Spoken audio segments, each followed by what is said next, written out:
Bienvenidos, queridos hermanos, con ustedes su hermano en Cristo, Jaime Cárdenas. En este es su programa Conociendo el Catecismo, porque si no vivimos lo que creemos, terminaremos creyendo lo que vivimos. Empezamos en el nombre del Padre, del Hijo y del Espíritu Santo. Amén. Ven, Espíritu Santo, a nuestros corazones, a nuestra mente, a nuestro entendimiento y razonamiento, a nuestra voluntad. Danos la virtud de alinear todo según tu voluntad, a entender lo que tienes que decirnos a través de la interpretación de la Iglesia, que todo está basado en la Biblia. La Iglesia Católica, que es columna y fundamento de la verdad, tiene una respuesta razonable, acertada y directa a todas las objeciones de nuestros hermanos no católicos. Por eso confiamos, Señor, en esa promesa que le dice la Iglesia, para que sigamos creciendo según tu gracia. En el nombre del Padre, del Hijo y del Espíritu Santo. Amén. Mis hermanos, vamos a continuar con la vocación del hombre, la vida en el Espíritu. Esta es un área que mucho católico desconoce. Esta es un área que yo le doy la gloria al Señor porque tuve la bendición de conocerlo dentro de la renovación carismática.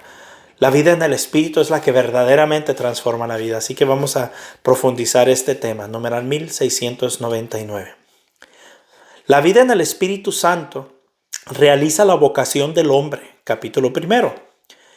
Está hecha de caridad divina. Está hecha de caridad divina y solidaridad humana. Capítulo 2. Es concedida gratuitamente como una salvación. Capítulo 3. Capítulo 1. La dignidad humana. Numeral 1700. La dignidad de la persona humana está enraizada en su creación a imagen y semejanza de Dios. Artículo 1. Se realiza en su vocación a la bienaventuranza divina. Artículo 2. Corresponde al ser humano llegar libremente a esta realización. Artículo 3. Por sus actos deliberados. Artículo 4. La persona humana se conforma o no se conforma al bien prometido por Dios y atestiguado por la conciencia moral. Artículo 5. Los seres humanos se edifican a sí mismos y crecen desde el interior. Hacen de toda su vida sensible y espiritual un material de su crecimiento. Artículo 6. Con la ayuda de la gracia crece la virtud. Artículo 7. Evitan el pecado y si lo han cometido recurren como el Hijo pródigo a la misericordia de nuestro Padre del cielo. Artículo 8. Así acceden a la perfección de la caridad. Artículo 1. El hombre imagen de Dios. Numeral 1701.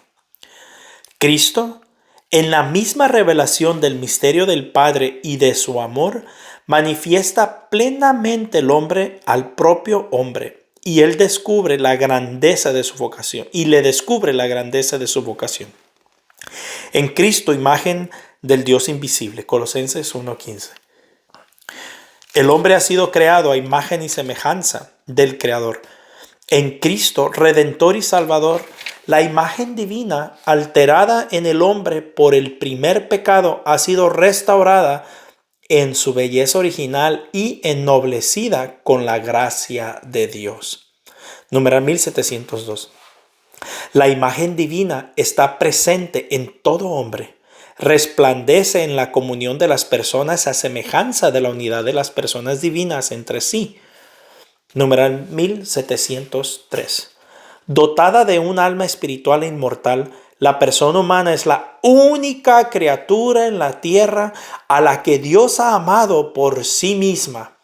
Desde su concepción está destinada a la bienaventuranza eterna. Solamente el ser humano, no los animales. No los animales, como una vez le preguntaron al Papa que si los animales iban al cielo. Qué pregunta tan mal formada. El único que está creado para la eternidad es el hombre. ¿A dónde se van los animales? No lo sabemos. Puede que se vayan, puede que no. El Papa dio una respuesta muy personal, pero en realidad, sinceramente eso no importa.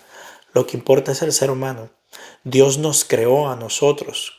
¿Por qué lo hizo? Por su misericordia. Él pudo haber escogido los delfines, pudo haber escogido los perros, pudo haber escogido los gatos, pero resultó que nos escogió a nosotros, los seres humanos. Nos dio razonamiento y nos ha amado. Somos la única criatura de la tierra que Dios ha amado por sí misma. Somos la única, no hay más. Numeral 1704. La persona humana participa de la luz y la fuerza del Espíritu Divino. Por la razón es capaz de comprender el orden de las cosas establecido por el Creador. Por su voluntad es capaz de dirigirse por sí misma a su bien verdadero. Encuentra su perfección en la búsqueda y el amor de la verdad y del bien. Solamente la persona humana participa de la luz y la fuerza del Espíritu Divino. El animal no puede tener el Espíritu Santo. De hecho, nosotros tenemos la razón para comprender las cosas. Un animal no puede amar, por más que el mundo te diga allá afuera que los animales aman, que incluso aman hasta más que los humanos, qué estupidez tan más grande. Los animales no pueden amar. ¿Hacen algo similar al amor? Sí, pero no pueden amar. Para poder amar se necesita libertad, voluntad y razón. Tres cosas que los animales no tienen. Por lo tanto, es imposible para un animal amar. Ellos tienen fidelidad, sí. Ellos tienen instinto. El instinto de que saben que esa persona es la que los tiene seguros. Por lo tanto, dan la vida por esa persona. Pero amor no tienen. No se dejen llevar por esas tonterías que están presentando allá en la sociedad afuera. Gente tan vacía que más bien tienen perros que hijos. Pobre gente, pobre gente. Pero bueno, no conocen. Si nosotros no conociéramos, estuviéramos en la misma barca. No por eso estamos diciendo que son menos y nosotros somos más. No, simplemente Dios nos dio una gracia a nosotros. ¿Por qué? Por su pura misericordia que no la quiso dar. Que esas personas todavía no la tienen. Entonces esperemos en el Señor y un día también la tengan. Esa gracia y esa misericordia que nosotros recibimos también. Porque esto es mérito de Cristo, esto no es de nosotros. Numeral 1705. En virtud de su alma y de sus potencias espirituales de entendimiento y voluntad, que era otro que les estaba hablando hace rato, el hombre está dotado de libertad, signo eminente de la imagen divina. Eso es lo que nos hace imagen de Dios. A veces pensamos que la imagen es literalmente esto que vemos, dos ojos, una nariz, una boca, dos oídos. No. Lo que nos hace imagen a Dios es que tenemos la libertad. Y si entendiéramos esto, nos respondíamos las preguntas que mucha gente se hace. Por ejemplo, si Dios existe, ¿por qué hay tanto mal en el mundo? Estamos preguntando mal. La pregunta está mal hecha. Hay mal en el mundo porque Dios existe y el ser humano no le interesa a Dios. Nosotros somos libres. Ni los ángeles son libres. Nosotros sí somos libres. Dios lo quiso así. Cuando estemos en el cielo, si a alguien no le gustó, vaya y cuestiónele a él. Pero Dios lo quiso así.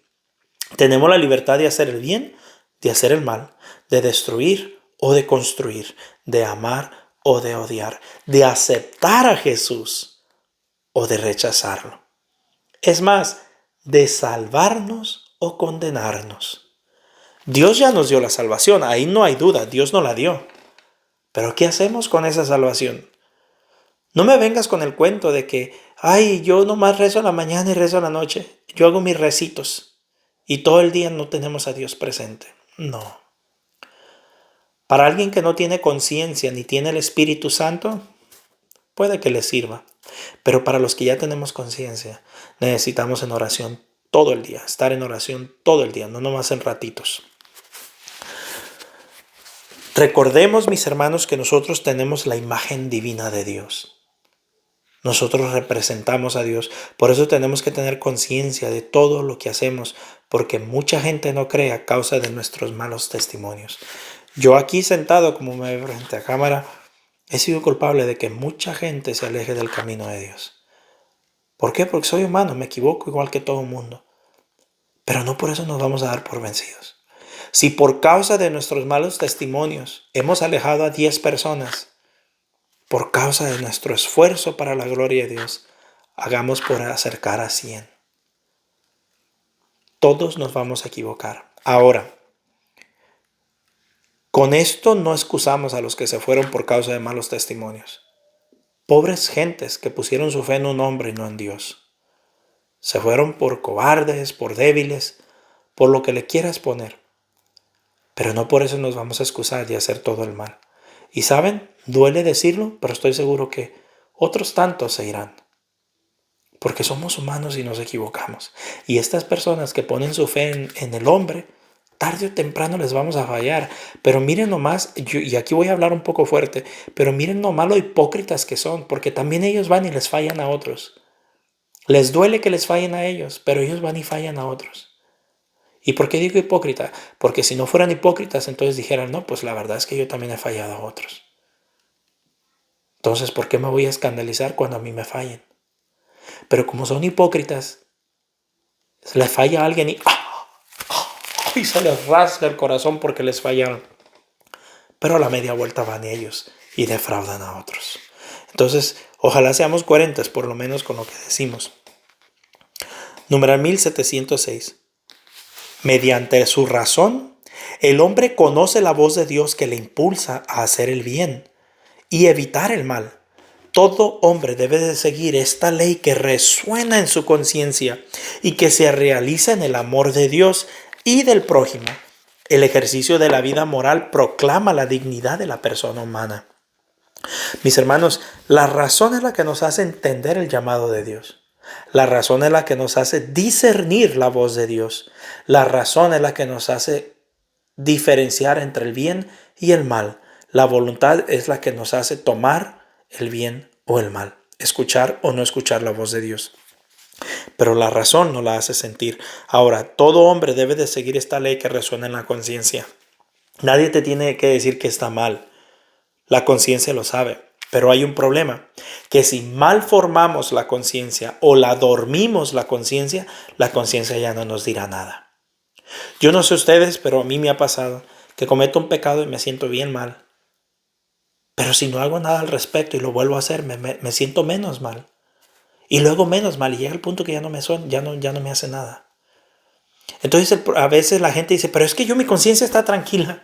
Pues es que no tienen conciencia, al menos no en esa área. Entonces por eso es que están tranquilos, porque la conciencia ya no les dice nada.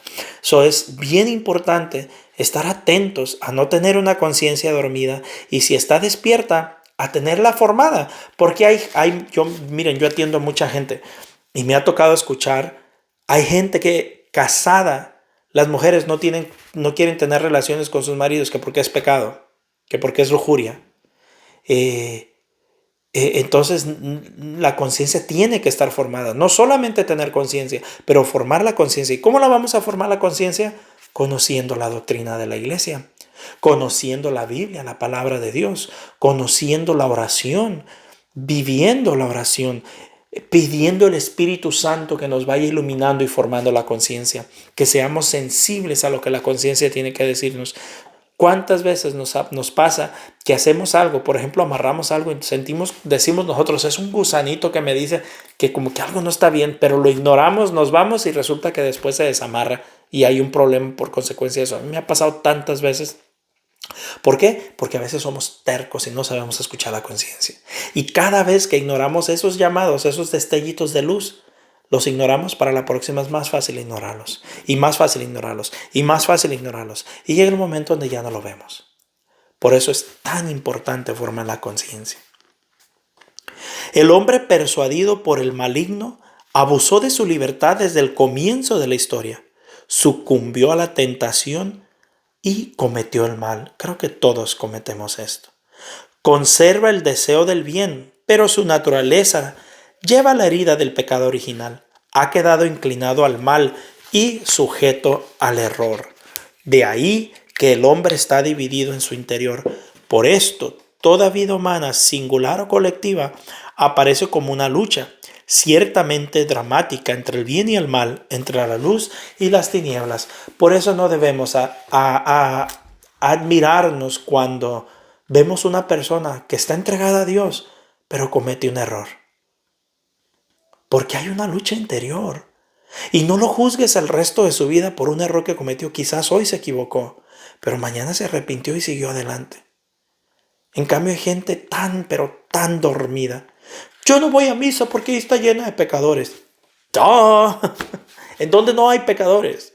Ahí es otra hipocresía que hay. Tú también eres pecadora, entonces ¿de qué te admiras? Tú también eres pecador, entonces ¿de qué te admiras? Claro que hay pecadores, todos somos pecadores. No hay una persona que no sea pecadora. Pero como no formamos la conciencia, nos dejamos llevar por pensamientos estúpidos como esos. Y después yo ya no quiero ir a misa o quiero ir a la religión porque esa persona me trató mal, porque este otro me hizo un desaire, porque yo vi que esto hizo esto, porque yo vi que el otro hizo esto, porque a mí me ofendieron y tantas razones tontas. Y se van de protestantes. Y la cosa es que allá van y se encuentran otros iguales o peores. Pero como allá no es católico, entonces ahí sí están bien, porque ahí les dicen que lo que quieren oír. Pues bien, mis hermanos, un fuerte abrazo, la paz del Señor y primero Dios, continuaremos mañana.